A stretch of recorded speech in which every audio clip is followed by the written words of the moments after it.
Hi, everybody. Happy Monday. I hope you had an amazing weekend. Today, for this episode of Monday Masters, I want to talk to you about one of my favorite things to do when it comes to expanding the potential of your product line, and that is layering. So, when it comes to the Kokoist collection as a whole, we are really well known for a bunch of different finishes: solids, jellies, shears, magnets, chromes, flakes, all of these different things. And it really gets to a point where it can be a little bit of a large investment to really pick up the entire collection. And we understand that. But what we also understand is that even if you only have XYZ instead of A through Z, by learning how to take those XYZs that you have in your collection and layering them in different combinations, using them in different applications, you can learn to take XYZ and get 30 different looks instead of having to feel like you need to purchase absolutely everything. It's about taking what you have and using it to your advantage. This tutorial that we recently shared is an amazing example of effective layering. So we have a coat of Maxi Black for the black base, and then the white satin magnet gel is going over top of that to give us that beautiful marbly, kind of velvety, shifty finish. Over top of that, we are going in with the Rosso red glass. And by doing this over top of that magnetic gel, it's giving you amazing depth, this beautiful, just absolutely dynamic red finish. All three of these products look amazing on their own, but when they're layered together, it gives you a completely unique look. So with me today, I've got a couple examples of some different layering techniques that I like to employ, and I'm going to show you guys and break them down one by one, just so I can give you a little bit of a better example of how to take one product and mix it with a few other things to get completely different looks. Let's get started. So the first four examples I have to show you here are with our magnetic gels. Now this is the Water Magnet WM27 Lavender Water. It's a really beautiful kind of pale lavender shade. Really pretty on its own. And it does have a little bit of a translucent quality to it. I did do one with just one coat to show you here. This is lavender water just in one coat. You can see the tip stand through the color quite easily, but it does have that kind of lavender jelly undertone and then that beautiful magnetic shift. Because of this finish, if you do two coats, it will give you a solid finish, but because it is a little bit translucent, if we only do one coat, we can layer it over different things and get different finishes. This first nail you see here is just over our Maxi White gel color. It's just a classic white, and you can see that it gives you a really beautiful kind of frosty finish. This is that same WM27, that lavender water, just over Maxi Black. This is just our classic painting black. And you can see that it really brings out the violet tones and just looks super steely and fabulous. Very good for this time of year.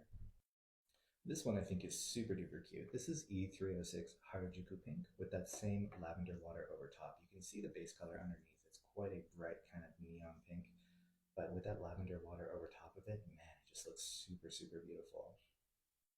So just like that, without even trying too hard, you already have four different looks out of one gel color that you may have invested in, just through three different things that you probably already have in your collection: a bright pink, a black, and a white. All right, now this is one of my favorite combinations of late. So if you take a look at this color, this is NTF12 Tanzanite Flash. This is from the limited edition Nail Thoughts collection. We do still have these in stock if you guys want to pick this one up. This is the December Birthstone, and it is so beautiful. It's got this beautiful silver flash glitter in it, but it's this stunning blue jelly, kind of blue-gray undertone. Now, I love putting it over top of magnetic gels. Now, this is when it's placed over top of DR03. This is Dramatic Lavender. This is, again, one of my favorites. This really amazing, shifty kind of lavender magnetic gel. And you can see that it gives us that really stunning purple undertone, gives us that kind of purpley Sailor Moon glow, but then you get the depth from the Tanzanite Flash that I placed over top of this magnetic gel. You can see the difference that it makes there. Truly lots of dynamic shift there. And I do want to show you guys the difference, because the first sample that I showed you has the dramatic lavender underneath.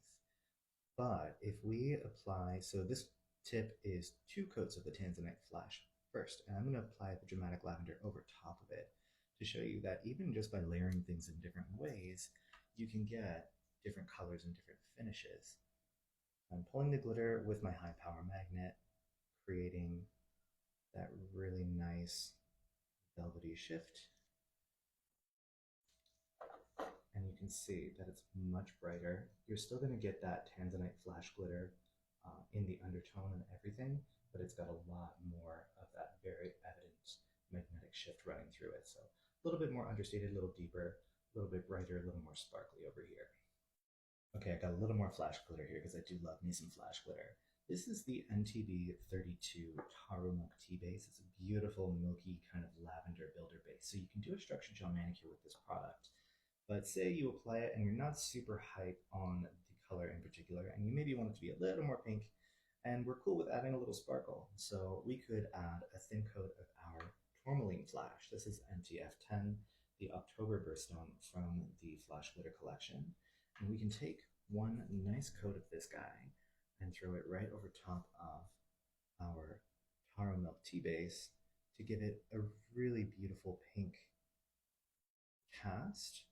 So it tones down the purple just a little bit, and it gives it this really, really nice pink sparkle and this kind of silver sparkle throughout. Because of that jelly nature, you get a bit of pink, a little bit of silver, and in the sunlight, it's really, really going to flash. Super beautiful. Bonus round here, if we take the amethyst flash, this is NTF02, it's like a lavender jelly, we can layer this with the NTF10 and create a custom flash glitter combination that is a little bit more kind of a purpley pink, a little more kind of almost magenta-y to me. Gives you a little more depth. It's still a jelly because they're still quite see-through, but just like that, you've taken two of your colors and put them together and created a new flash glitter custom color for your client. All right, last example here. I started out with E91S. This is white gradation, kind of a see-through-ish, semi-translucent white. And I've added some of our mica flakes by mixing them into our art clear. And I just kind of mixed them together and painted them over the top of the nail. Now you could leave it like this. You could leave it quite sparkly and kind of leave that glitter a little bit raw, just top coat it and be done. But I'm going to add a layer of our new Fairy Veil powder. This is basically a white chrome powder. We're going to put this over top and add a little bit more dimension to this nail. So I'm going in with a nice layer of ultra glossy top coat. This is also going to help to smooth out any inconsistencies from those microflakes that we applied. I'm going to float a little bit of extra top coat just down the center and help it kind of smooth everything out. And then we're going to be curing this for 30 seconds. And then warm out of the lamp, I'm going to take my Fairy Veil powder and apply it straight too. Now, if you wait a minute or two and let this nail cool down, you will have much more of a clear effect from this Fairy Veil powder. But because I want it to have a little bit more of a white cast to just kind of like tone down those mica flakes, I'm applying it warm out of the lamp, and it gives you this beautiful, slightly reduced kind of visibility when it comes to the flakes, so that you see them kind of glowing from underneath that chrome powder. But it gives you a lot of beautiful visual intrigue.